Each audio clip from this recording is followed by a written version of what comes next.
Legenda Pendekar Abadi 136. Rencana Jahil Kakek Akong. Tidak lama kemudian tubuh Qin Qian segera bereaksi. Meskipun kesadarannya belum pulih betul, namun ia sudah bisa memuntahkan darah hitam. Dengan telaten Sue Meilin membersihkan bekas darah tersebut, ia juga dapat merasakan denyut kehidupan yang lebih kuat dari sebelumnya. Biarkan dia beristirahat dulu, ucap Akong. Lei Tian yang sejak tadi memperhatikan jelas merasakan adanya kontraksi obat dengan energi vitalitas milik Qin Qian. Kakek, apa yang terjadi dengan tubuh nona tersebut? Tanya Lei Tian yang sedikit kebingungan, meskipunlah kuat namun wawasannya dalam ilmu pengobatan jelas sangat minim. Ia memiliki tubuh khusus, harusnya ia memiliki tulang Phoenix api yang unik, hanya saja ada yang tidak senang dengan bakat anak ini sejak ia kecil. Akong menggelengkan kepalanya. Kemunculan dua tubuh istimewa di tempatnya telah menimbulkan suatu keberkahan langit yang tidak terkira. Lei Tian terdiam, juga sedikit mengerti dengan maksud tubuh istimewa yang dikatakan oleh kakek Akong. Pantas saja ia tidak bisa mengalirkan tenaga dalam dengan mudah. Perlakuan tubuh khusus ternyata berbeda dengan tubuh biasa pada umumnya. Setelah beristirahat selama seharian, Putri Qin Qian masih belum juga sadar. Hal ini membuat Sue Meilin kembali panik, apalagi pada saat ini terdengar suara rintihan dari mulut Qin Qian. Dengan rasa panik, Sue Meilin segera bertanya kepada kakek Akong. "Kakek, kenapalah masih belum sadar?" tanya Sue Meilin. Akong sedikit terkejut. Seharusnya dengan meminum herbal buatannya dan juga bantuan batu ajaib peremajaan takkan sulit membuat Qin Qian pulih.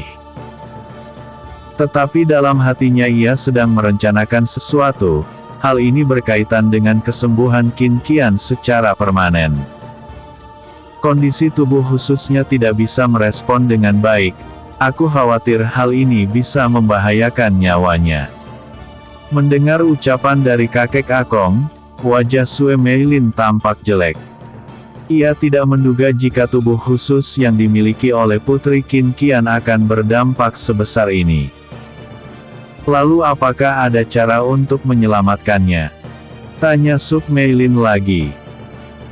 Kebetulan pemuda yang di sampingmu memiliki tubuh khusus juga. Dengan membiarkan mereka berkultivasi ganda maka energi yang selama ini mengikat jaringan meridian gadis itu akan sepenuhnya terbuka, ucap Akong sambil tersenyum nakal ke arah Lei Tian. "Kakek jangan berkata yang tidak-tidak," sergah Lei Tian dengan ekspresi pucat. Makna kultivasi ganda baginya sangat tabu, memiliki pasangan saja ia belum, apalagi berhubungan badan dengan seorang wanita. "Dasar bocah sialan, keberuntunganmu membuatku iri saja." Akong merasa jiwa mudanya meronta, gadis yang kini di depannya memang sangat cantik. Lei Tian tidak bisa berkata apa-apa, jangankan untuk menyentuh wanita bahkan mengucapkan kata-kata manis sajalah tidak bisa. Namun melihat kondisi wanita yang sedang kepayahan tersebut membuat dirinya berada dalam kekacauan yang tidak terkira. "Tuan muda, jika itu adalah yang terbaik maka lakukan saja cara tersebut.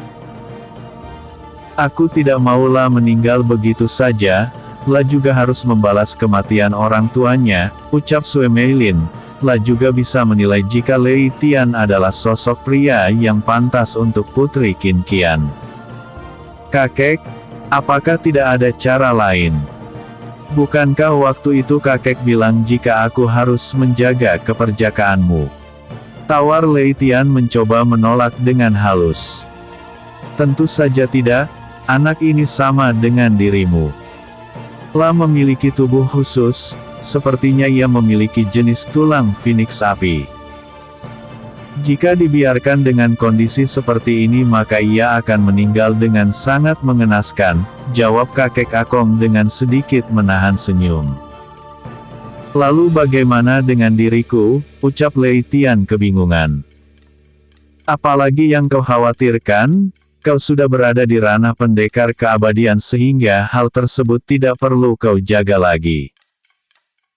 Malahan dengan kondisi tubuh khusus kalian, seharusnya penyatuan kalian juga akan berimbas pada kekuatanmu, Akong berkata dengan serius, dengan begitulah berharap bisa mempengaruhi Lei Tian.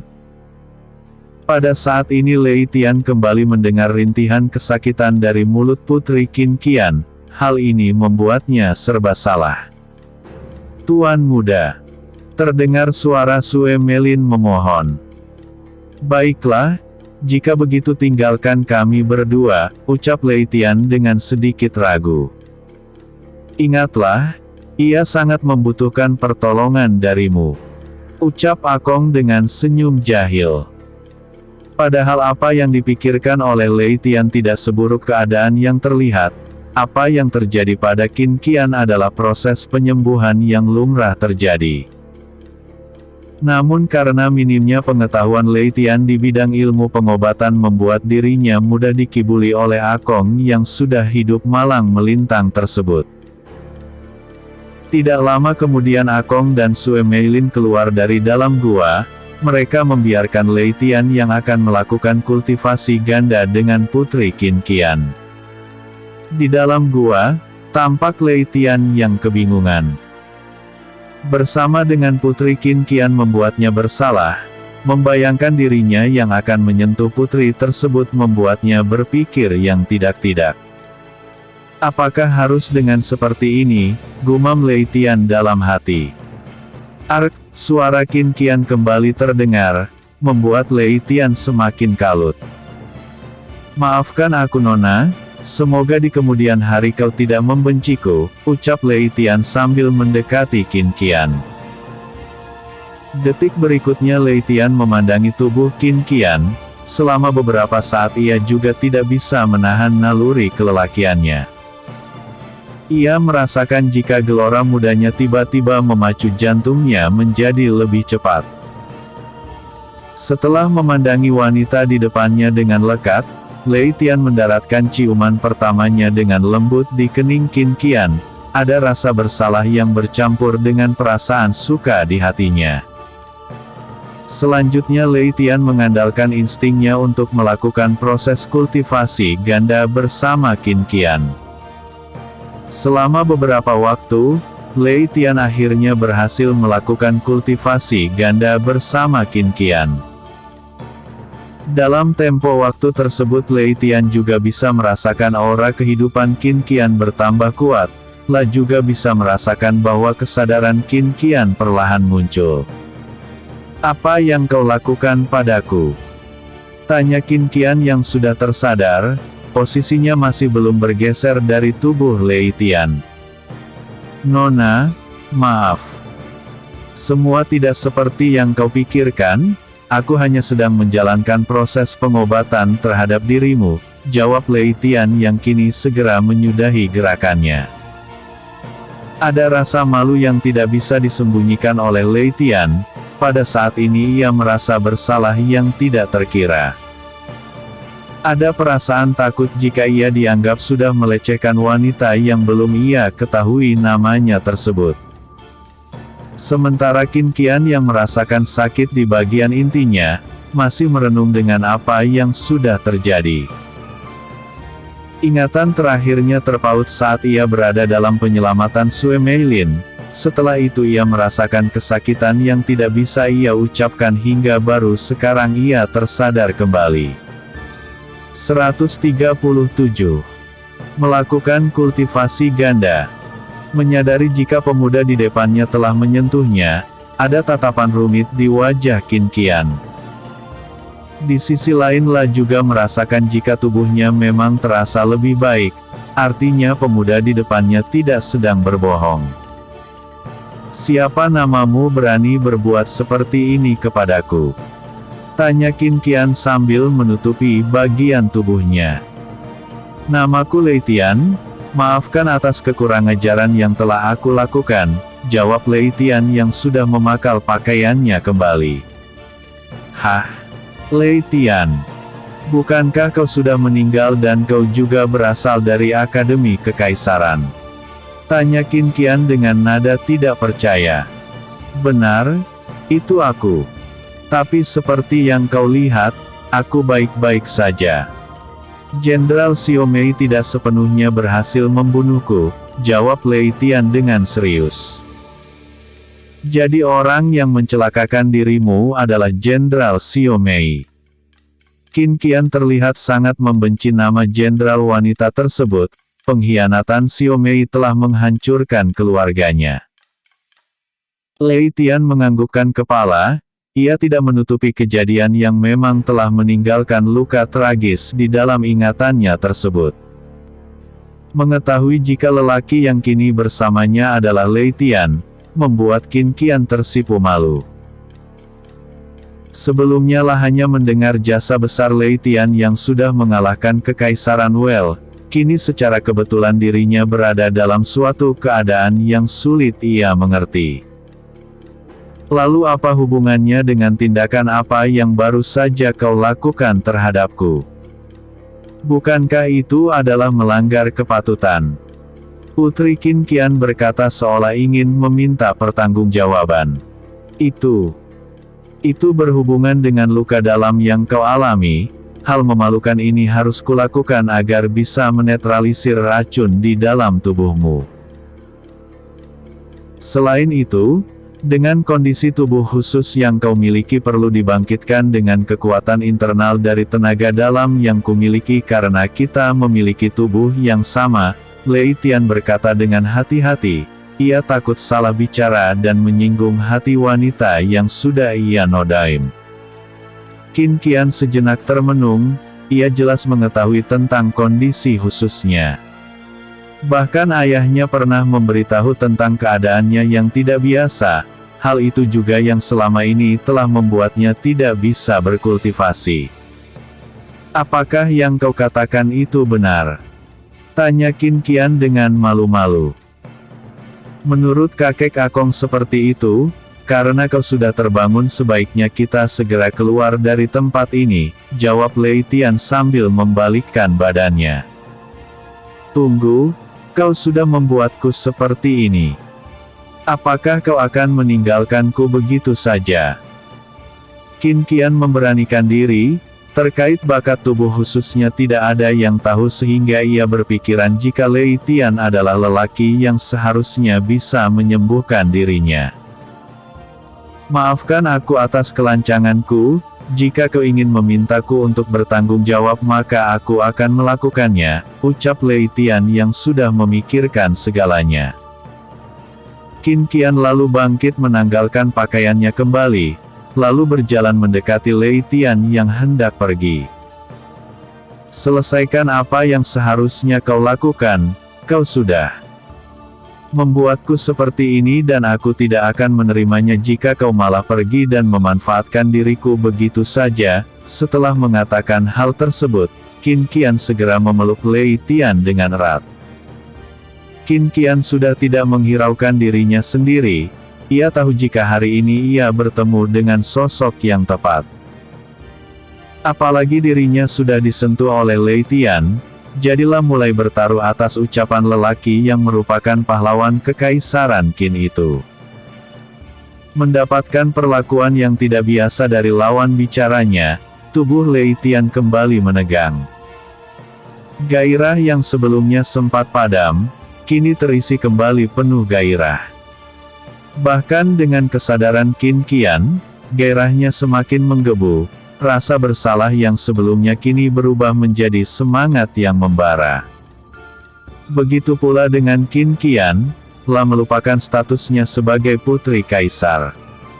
Dengan bersama Lei Tian ia sudah membulatkan tekadnya untuk memilih lelaki yang akanlah jadikan sebagai pendamping di masa depan. Bersama Lei Tian lah juga merasa aman dan nyaman, meskilah baru mendengar cerita heroik Lei Tian namun ia tidak pernah ragu, pertemuan pertama dengan lelaki yang sudah menyentuhnya akan ia jadikan keyakinan dalam dirinya. Keduanya lalu larut dalam permainan asmara yang mendebarkan, baik Lei Tian maupun Qin Qian melakukan gerakan dewasa tersebut penuh dengan kesadaran. Qin Qian yang sudah mulai merasakan pelepasan, merasakan tubuhnya bergetar hebat. La baru pertama kali merasakan tenaga yang sangat besar keluar dari dalam tubuhnya, La tidak menyadari jika ia sebenarnya sudah bisa menerobos tingkatan kultivasi. Boom, boom, boom, boom, boom. Ledakan teredam dari dalam tubuh Putri Qin Qian juga dapat dirasakan oleh Lei Tian. Pada saat yang bersamaan mereka berdua jelas menyadari jika tindakan mereka memang benar-benar bermanfaat bagi tubuh khusus Qin Qian. Setelah merasakan manfaatnya secara langsung, kini Qin Qian semakin agresif. Ia yang semula malu-malu kini justru dengan semangat memacu tubuhnya bersama pria yang kini menjadi pasangannya tersebut. Di luar gua tampak Sue Meilin yang masih sedikit ragu, ia kemudian mencoba bertanya untuk memastikan kembali apa yang terjadi dengan metode yang dikatakan oleh lelaki sepuh tersebut. Kakek, apakah memang benar Putri Qin Qian tidak bisa disembuhkan? Kakek Akong sedikit tertawa lalu berkata, apanya yang tidak bisa disembuhkan? Hanya racun rendahan seperti itu bagaimana bisa mengelabui kemampuanku? Hah? Lalu kenapa kau membiarkan mereka bersama? Sue Meilin mulai sedikit marah, ia merasa dirinya sudah dibohongi oleh lelaki sepuh tersebut. Berdasarkan kondisi gadis yang kau bawa, ia memiliki tubuh khusus dan hanya melalui jalur kultivasi ganda dengan bocah itu bisa membangkitkan kekuatan gadis itu. Akong tampak tenang dengan perkataannya, dalam hal ini La tidak menutupi keadaan Putri Qin Qian. Membahas tentang tubuh khusus Putri Qin Qian membuat Sue Meilin tidak berkutik. Sebagai pelayan pribadinya jelas ia mengetahui kondisi khusus dari Putri Qin Qian. Bahkan tidak ada orang lain yang tahu, jadi pada saat ini Sue Meilin hanya pasrah dengan sikap dermawan Tuan Putri Qin Qian. Kau beristirahat saja, kau lihat saja kemajuan kultivasi gadis itu esok pagi, ucap Akong sambil berlalu pergi. Sue Meilin hanya terdiam, namun rasa senang atas kehidupan kembali Putri Qin Qian harus ia balas dengan rasa bersalah jika apa yang dikatakan oleh kakek Akong tidak terbukti. Sebagai pelayan sekaligus pengawal pribadi Putri Qin Qian, ia bisa bunuh diri untuk menebus rasa bersalahnya tersebut. 138. Malam yang panjang. Lei Tian benar-benar merasakan kenikmatan hidup yang selama ini tabu baginya, meskipun ia belum melakukan pelepasan namun melihat penerobosan yang dialami oleh pasangannya membuat dirinya ikut bahagia. Aoh, aoh. Suara asteris panjang keluar dari mulut indah Qin Qian, entah sudah berapa kali La merasakan pelepasan dengan begitu leluasa. Dengan gerakan Lei Tian yang begitu intensif, membuat Qin Qian benar-benar menjadi wanita dewasa seutuhnya. Sudah tak terhitung berapa kali ia menerobos, tubuh khususnya memang bukan bualan belaka, pasar saat ini ia semakin merasakan kekuatan di dalam dirinya semakin besar. Dari pertama mula menerobos ia langsung berada di ranah pendekar praja tingkat menengah. Dengan keadaannya kini menjelang pertengahan malam La semakin kuat berada di ranah pendekar tingkat kaisar. Keistimewaan tubuh khususnya memang sangat luar biasa, semakin La menerobos ke tingkat yang lebih tinggi maka permainannya dengan Lei Tian pun semakin lebih lama, perputaran energi di tubuhnya juga semakin stabil. Sebagai kultivator murni, Lei Tian semakin tercengang dengan bakat tubuh khusus pasangan yang kini berada di atas tubuhnya. Jika semudah ini menerobos, maka tidak akan ada yang mau repot-repot berkultivasi hingga di puncak gunung, batin Lei Tian. Pada saat ini ia benar-benar menyadari tentang apa yang dikatakan oleh kakek Akong, bakat terpendam wanita yang bersamanya memang sangat mengerikan. Tubuh Phoenix Api memang sesuai dengan namanya, semakin lama bergerak maka semakin gesit dan lihai pergerakannya. Mulanya Lei Tian bersikap seperti mengajarkan burung terbang, namun setelah tempo waktu berlalu kini Qin Qian bergerak terbang bebas mengangkasa seperti Phoenix yang gagah berani. Dengan bakat dan tingkatan kultivasinya, tentu Lei Tian tidak kewalahan, secara perlahan tulang naganya juga seperti merasakan relaksasi, energi di dalam tubuhnya juga tidak terkuras, bahkan terasa semakin stabil dan konstan. Selama semalaman keduanya melakukan kultivasi ganda, hingga pagi menjelang Lei Tian mulai merasakan pelepasan. "Bersiaplah," ucap Lei Tian pelan dengan mata setengah terpejam. Duar. Semburan dahsyat dari Lei Tian membuat tubuh Qin Qian mengejang hebat. Energi panas yang disemburkan oleh Lei Tian menyeruak dengan hebat ke dalam inti energinya.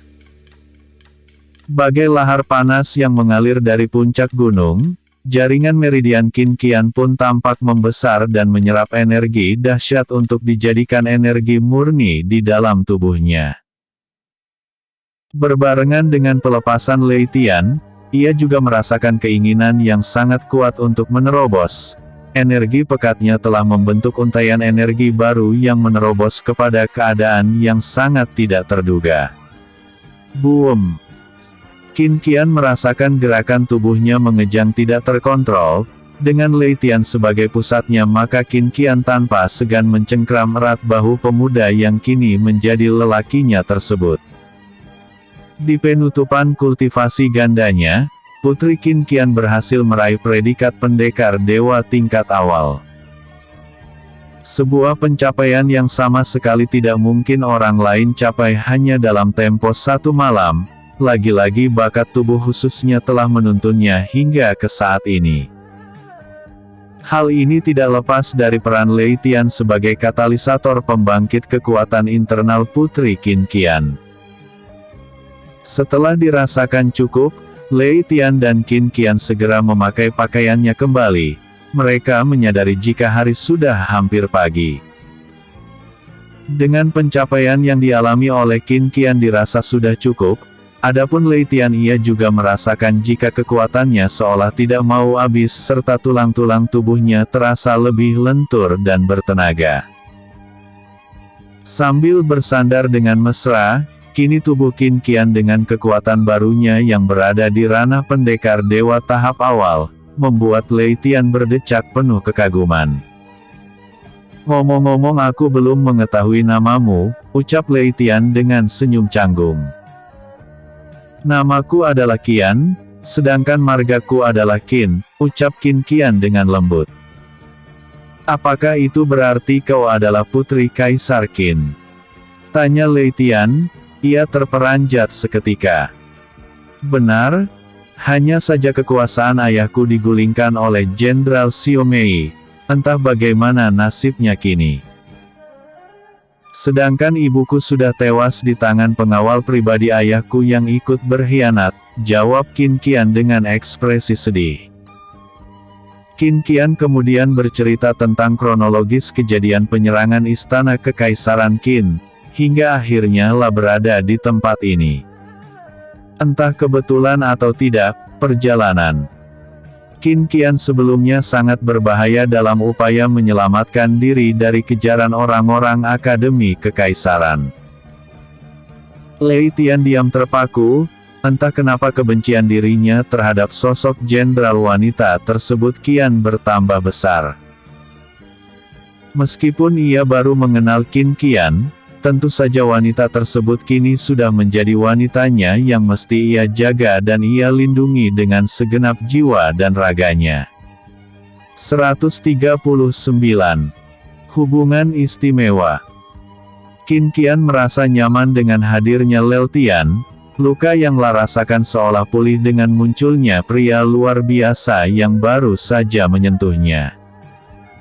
Bahkan dengan kekuatan barunya kini, ia merasakan tubuhnya yang dialiri oleh kekuatan yang tidak pernah ia rasakan sebelumnya. Langkah demi langkah ia merasakan perubahan kekuatannya saat ia menjalani hubungan badan. Jika mengingatnya ada sedikit rasa malu di hatinya, namun ia juga tidak menolak jika pertaruhannya benar terhadap pria yang kini menjadi pasangannya. Bagaimana perasaanmu? Apakah kau nyaman menjalani hal ini bersamaku?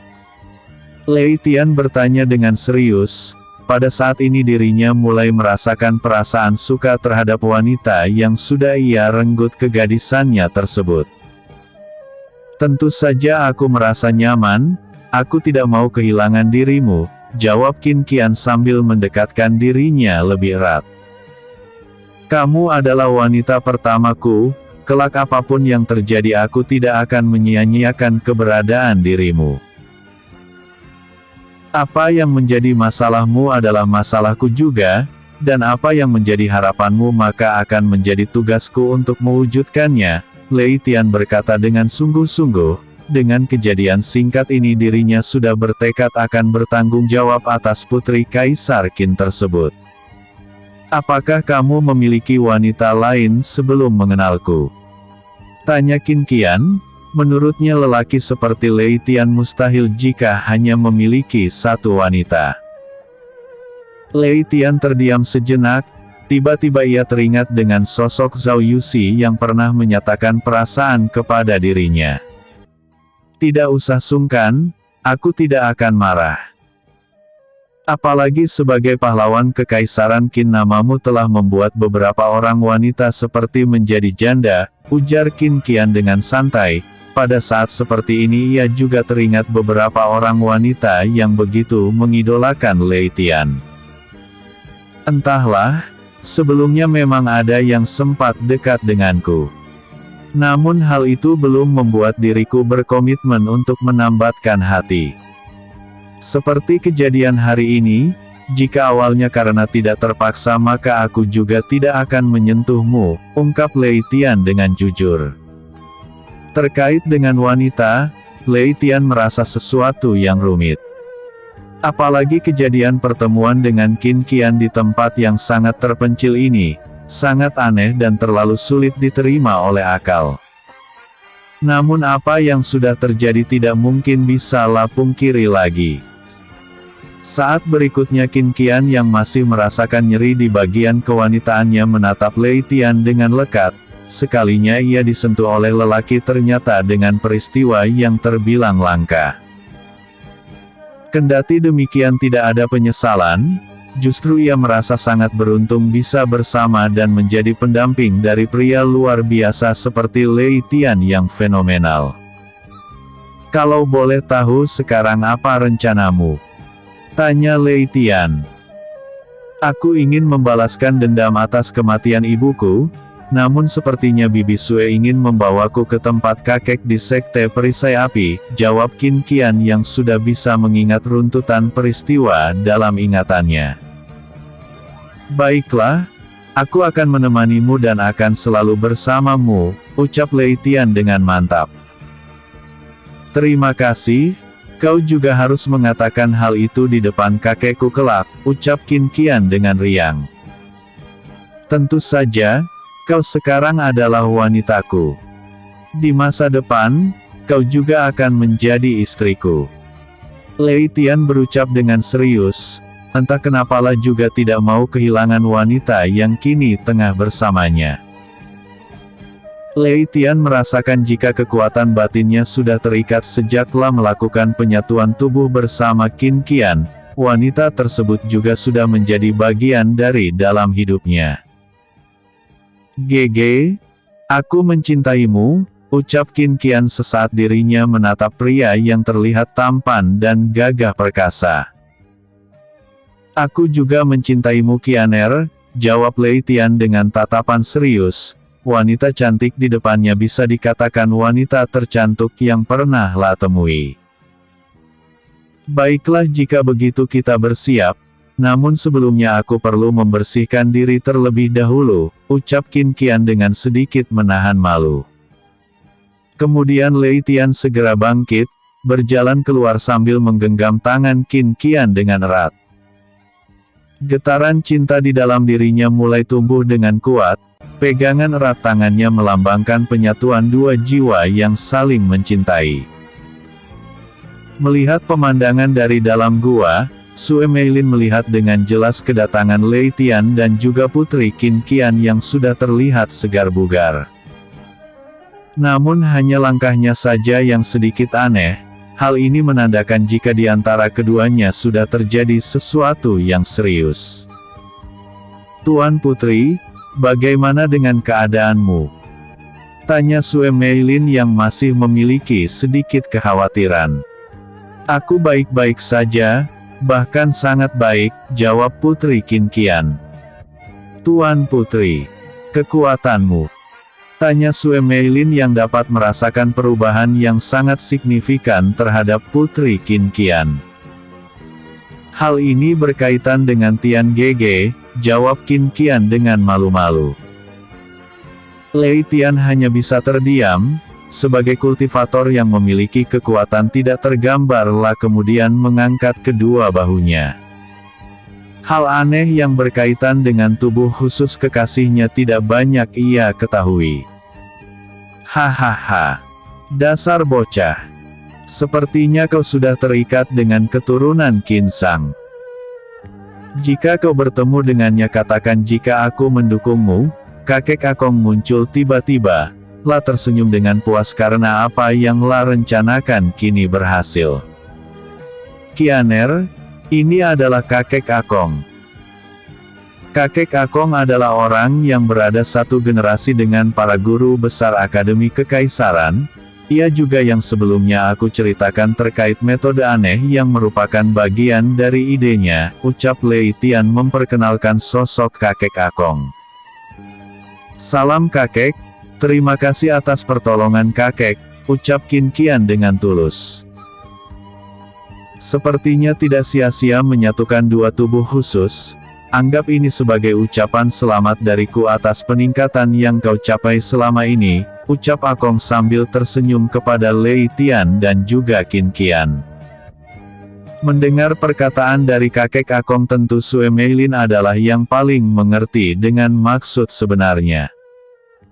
Namun setelah menyaksikan kekuatan yang dahsyat dari dalam diri Putri Qin Qian tidak ada keraguan lagi yang muncul di hati Sue Meilin. Apalagi kini Sue Meilin melihat keakraban yang tidak biasa antara Putri Qin Qian dengan sosok pemuda yang merupakan pahlawan sesungguhnya Kekaisaran Qin. Hal ini menimbulkan kebanggaan tersendiri baginya yang semula berpikiran akan gagal. "Kakek, sepertinya aku akan pamit setelah ini," ucap Lei Tian dengan berat hati. "Setelah menemukan wanitamu, apakah kau akan tega meninggalkanku sendiri di tempat ini?" ucap Akong dengan nada sedikit sedih. Bukan seperti itu maksudku," ucap Lei Tian yang merasa tidak enak. "Hahaha. Ya sudah tidak apa-apa, perjalananmu masih panjang dan urusan keduniawianmu juga perlu kau bereskan dan tata dengan rapi." Kakek Akong tidak berniat menahan Lei Tian. Dengan potensinya ia harus bisa mengembangkan potensi yang ada di dalam tubuhnya. 140. Berjalan bersama. Tidak beberapa lama kemudian kakek Akong dan juga Lei Tian terlihat mengobrol santai, sementara itu Putri Qin Qian juga berbicara cukup serius dengan Sue Meilin. Hal ini berkaitan dengan peristiwa yang telah terjadi di istana. Hingga akhirnya Lei Tian menghampiri Putri Qin Qian untuk menuju sumber air dan membersihkan diri sesuai rencana awal mereka. "Qianer, dengan kemampuanmu berkultivasi, teknik apa yang ingin kau dalami?" tanya Lei Tian saat keduanya dalam perjalanan. Seperti seorang kekasih yang baru bertemu, keduanya mengabaikan kemampuan masing-masing. Seperti pasangan dewa dan dewi yang turun dari langit, keduanya melangkah dengan indah dan membuat siapapun yang melihatnya akan iri. "Aku akan mengikuti teknik warisan leluhur," sebagai bagian yang tidak terpisah dari Sekte Pedang Emas, maka aku akan menjalani teknik berpedang. GG, aku sangat beruntung mengenalmu, meski dengan cara yang aneh, tetapi pada akhirnya aku adalah wanita terbahagia di dunia, ucap Qin Qian dengan wajah berseri indah. Aku juga sangat beruntung bisa memiliki wanita sepertimu, selain sangat cantik kau juga membuatku nyaman. Entah mengapa selain dengan ibuku, aku tidak bisa mengatakan isi dunia kepada orang lain. Tapi denganmu di sisiku, dunia itu seolah berada di genggamanku, Lei Tian berkata dengan jujur, meski terdengar sedikit berlebihan. GG. Pokoknya kau harus membuktikan semua ucapanmu kepada kakek Su nanti. Qin Qian mengepal genggaman tangan Lei Tian, bertambah erat rasa cintanya. Kini sudah tumbuh untuk lelaki yang sudah membuka jalur bela dirinya tersebut. Ketika tiba di sungai, mereka berdua tidak sungkan untuk mandi bersama. Meskipun masih ada rasa canggung di antara keduanya, namun mengingat kejadian semalam membuat keduanya hanya bisa saling tersenyum canggung. Keduanya saling menggosok punggung masing-masing, kehangatan cinta yang bersemi di hati keduanya membuat hari tak terasa berlalu dengan cepat. Setelah selesai dan menggunakan pakaian yang rapi, keduanya melangkah dengan cepat di antara tanah dan bebatuan. Lei Tian memberitahukan sedikit pengetahuan dasar tentang teknik meringankan tubuh, serta cara menggunakan ki yang baik dan benar. Dengan kekuatan tingkat pendekar dewa yang dimiliki oleh Qin Qian membuat hal tersebut menjadi lebih mudah. Sue Melin yang melihat keakraban putri Qin Qian dengan Lei Tian ikut merasakan bahagia. Putri Qin Qian adalah mahkota tersembunyi Kaisar Qin Lao, oleh karena itu merupakan suatu keberuntungan bagi seorang pria yang mendapatkan putri Qin Qian. Tetapi Sue Meilin juga tahu jika pria yang bersama dengan putri Qin Qian adalah monster yang sangat menakutkan, di balik tampang rupawan dan sikapnya yang sopan tersimpan kekuatan mengerikan yang tidak dapat digambarkan dengan kata-kata.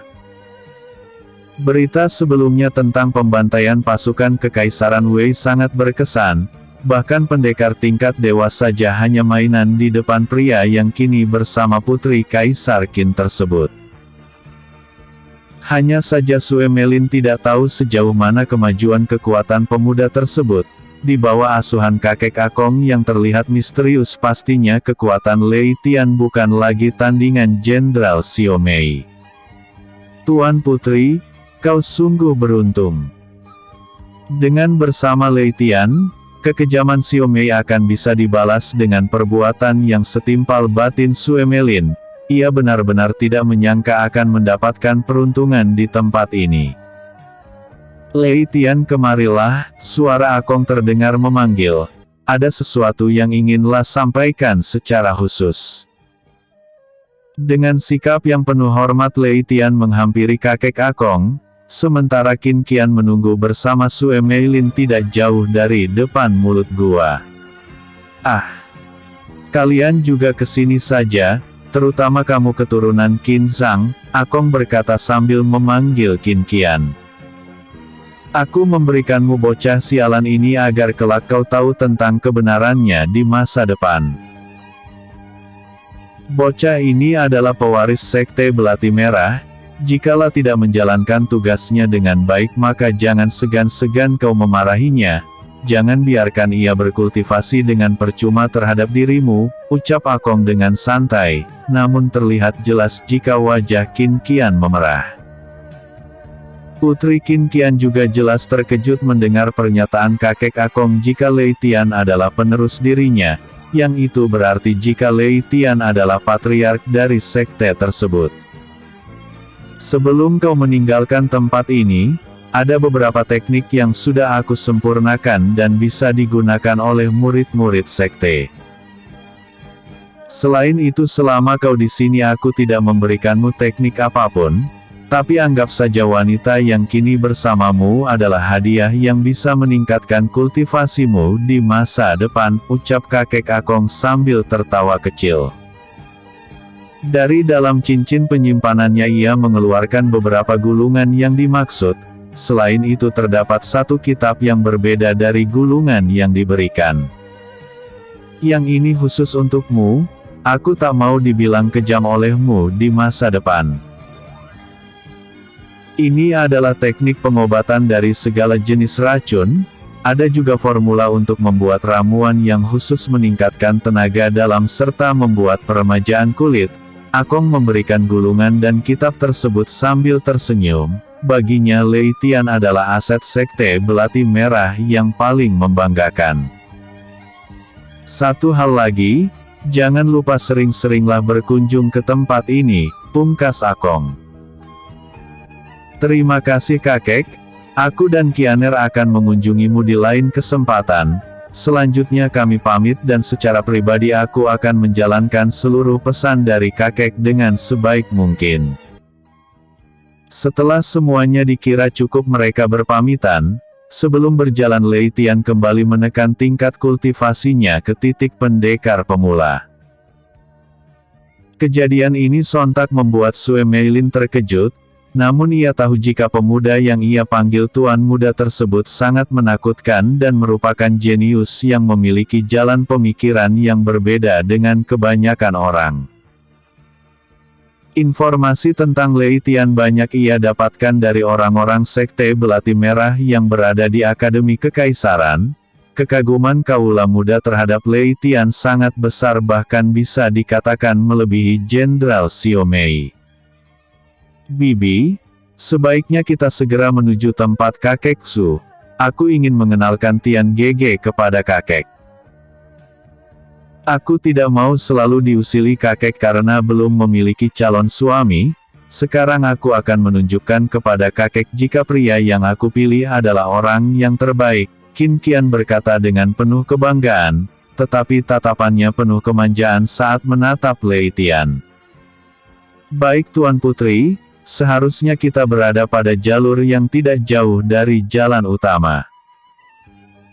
Hanya saja saat membawamu, aku sedikit tersesat karena tertarik mengikuti suara aliran air sungai untuk beristirahat, jawab Sue Meilin sedikit canggung. Pemandangan di sekitarnya memang perbukitan terjal dan menakutkan. Sue Meilin memang berkata apa adanya, kejadian saat dirinya sedang menyelamatkan diri begitu menegangkan dan membuat dirinya sangat panik. Jalan pintas menuju Gunung Ciwa tempat di mana sekte perisai api berada memang tidak jauh dari tempat mereka berada. Hanya saja saat itu dirinya berada di posisi hidup dan mati jadi tidak memikirkan hal yang berada di sekelilingnya. Bersambung 141. Menuju sekte perisai api.